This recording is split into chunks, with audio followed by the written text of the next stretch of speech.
option. Y'all understanding what I'm saying? If you have understanding that your confession is what you build on, you'll start to confess some sensible things. Let me hurry up and get you the text, because I must be born you all today. It's over now. Matthew number 25 is the scripture we start on. Why did I say we need to change our mind? Because the man believed in us, so we could go home in good time. The man believed in us. God believes in us. And he gives us talent according to our abilities. And when he gave the talent according to the ability, what happened was the one who had 5 worked his abilities. The one who had 2 worked his abilities. The one who had 1 was able. The one who had 1 is able. But what did he do with it? He had a cellular memory. I don't know if you all understand this thing, but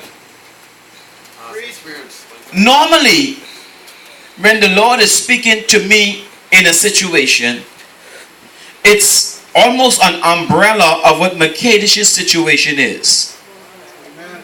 And I believe so that I could relate to a situation with everybody else, so he works it hard on me. Do you know that some of us are so afraid of the next move because of our cellular memories?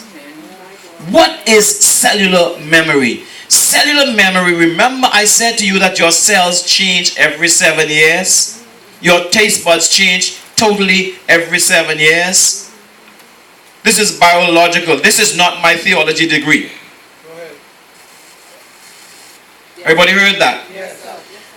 The cellular memory is things that would have happened in your past because your cells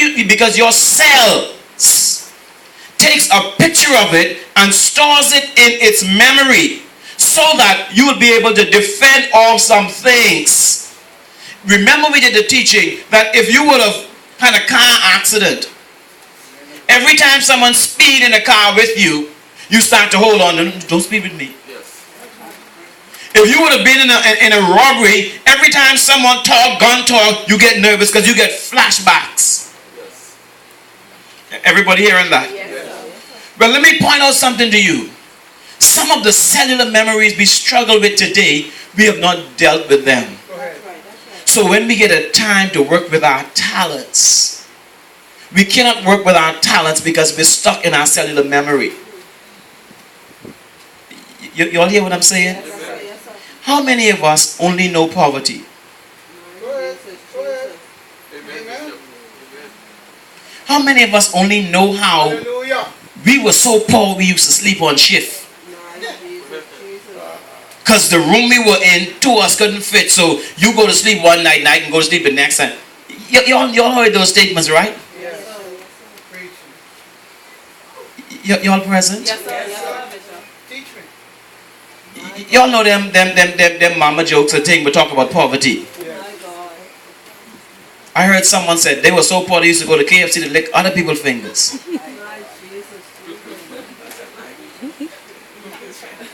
Those kind of stuff, because it was just poor.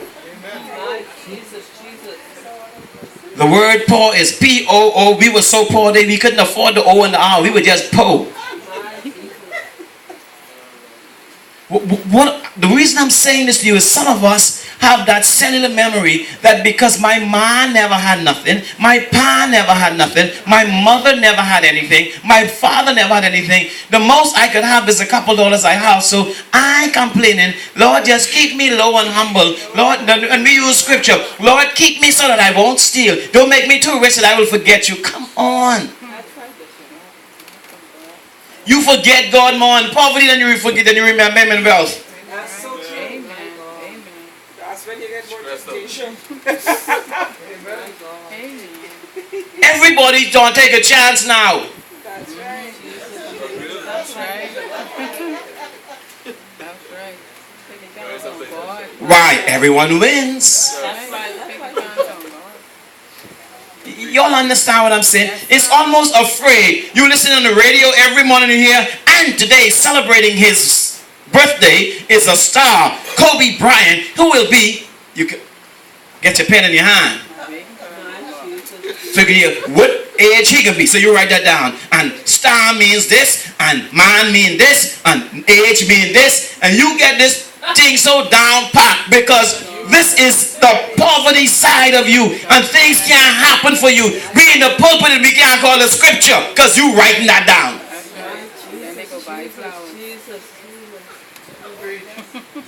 Oh, you all don't understand me. Why y'all making this thing so hard for me to finish today?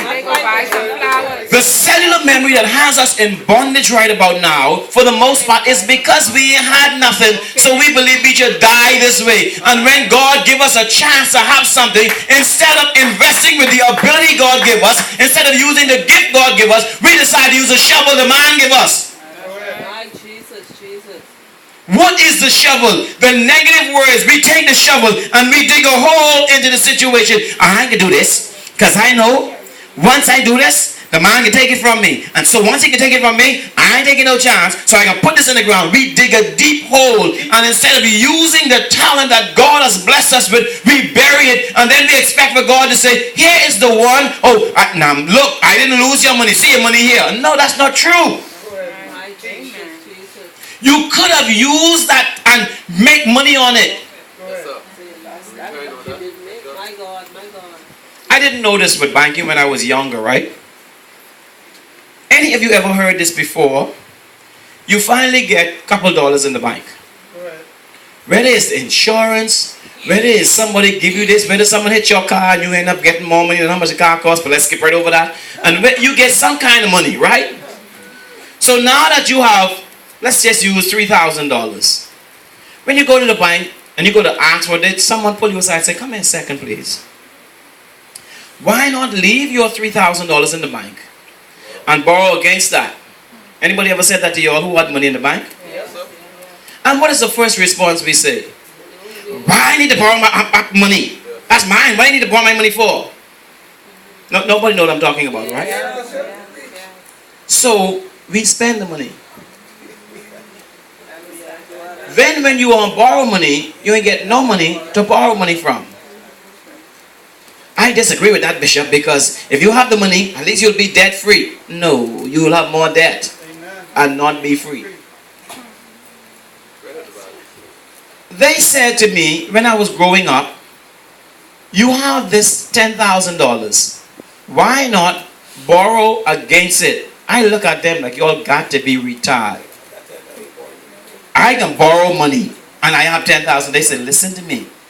When you would have paid that back in installments every month, you will still have your $10,000 and have your thing you need.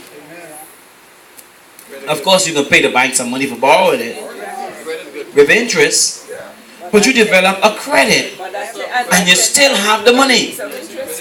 Now, take note of this. We wonder why the rich keep getting richer and the poor keep getting poorer. The cellular memory of the rich is, I don't need money, I need money's worth. So every dime they have, they go back to the bank and they keep getting more and more. And as they're getting more, their investment brings in so much, they pay off the loan and their investment keep bringing in. And every time they get clear one loan, they get another one and they buy a different hotel over here, a different hotel over there, and they don't have a dime. All they have is dime's worth. But no one taught us that if you pay all the bills, you're going to die.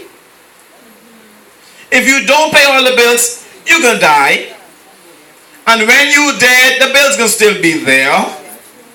Bishop, you're not teaching right. Well, why they prospering? Who doing that? And we in trouble every day trying to make ends meet. Saints, we got to stop being afraid. Letting our cellular memory keep us in bondage. What am I trying to get us to know right about now? There's some things in our mind, and it don't have to be dealing with wealth and finances. There's some things in our mind that we're afraid to go into. Why? Because that's how they taught us. Could we detox? Could we detox? I'll say this again for your safety.